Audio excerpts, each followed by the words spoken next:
ఒక చిన్న పక్షి తన గూడునెప్పుడు ఒకే చెట్టుపై కట్టుకున్నది. అకస్మాత్తుగా భారీ వర్షాల కారణంగా ఈదురుగాలులతోటి చెట్టు అటు ఇటు ఊగిపోయింది. ఒక పక్కకు వంగి పడిపోవడానికి వచ్చేసింది. దానితో పాటు పక్షి గూడు కూడా కూలిపోయింది. ఆ రోజు రాత్రంతా వర్షంలో తడుచుకుంటూ ఆ చెట్టు కిందే నిలబడిపోయింది ఆ పక్షి. మరుసటి రోజు లేచిన తర్వాత అటు ఇటు చూసి నాకు ఇక్కడ తెలిసిన వాతావరణం చాలా సౌకర్యంగా కూడా ఉంటుంది. ఇలాంటి వాతావరణం నాకు అలవాటైపోయింది. నేను ఇక్కడి నుంచి ఎందుకు బయటికి వెళ్ళాలి అనుకునేటువంటి ఉద్దేశంతో మళ్ళీ ఇంకొక గూడిని అదే చెట్టుపై కట్టుకుంది.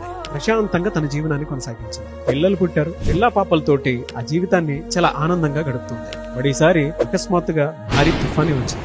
ఆ తుఫాను కారణంగా చెట్టు నేల కొరిగింది. పట్టుకున్న గూడు కూడా పోయింది. దాంతో పాటు పక్షి పిల్లలు కూడా చనిపోయారు. అదంతా చూసినటువంటి పక్షి ఒక్కసారిగా గుండెలు పగిలేలాగా కన్నీరు మున్నీరైంది. దిక్కుతోచని స్థితిలో ఒంటరిగా తన జీవితాన్ని అలా మిగిలించేసుకుంది. అటువైపు చూస్తే చనిపోయినటువంటి పిల్లలు, నేల కొరిగిన చెట్టు, కూలిపోయినటువంటి గూడు, అర్థం కాని పరిస్థితి. ఆ రోజు ఆ క్షణం పక్షి ఆలోచించింది ఏదైనా ఉంది అనంటే సౌకర్యం అనేది ఎప్పుడూ కూడా మనం ఆలోచించుకునేటువంటి పరిమితి.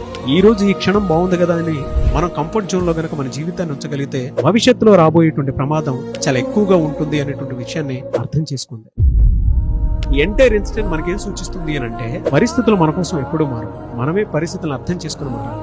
ఒక్కోసారి పాత బంధాలు, పాత ఉద్యోగాలు, పాత నమ్మకాలతోటి మన జీవితం మొత్తం ఆక్రమించిపోయి ఉంటుంది. ఆ క్షణానికి, ఆ సమయానికి ఏదో బాగుందే, ఇక్కడే ఉంటే బాగుంటది కదా అనుకునేటువంటి ఆలోచన మనకు రావచ్చు. అప్పుడు అది బాగానే ఉండొచ్చు. కానీ భవిష్యత్తులో ముందుకెళ్లే కొద్దీ అది తెలియకుండానే మన జీవితాన్ని నాశనం చేసేసి ఉంటుంది.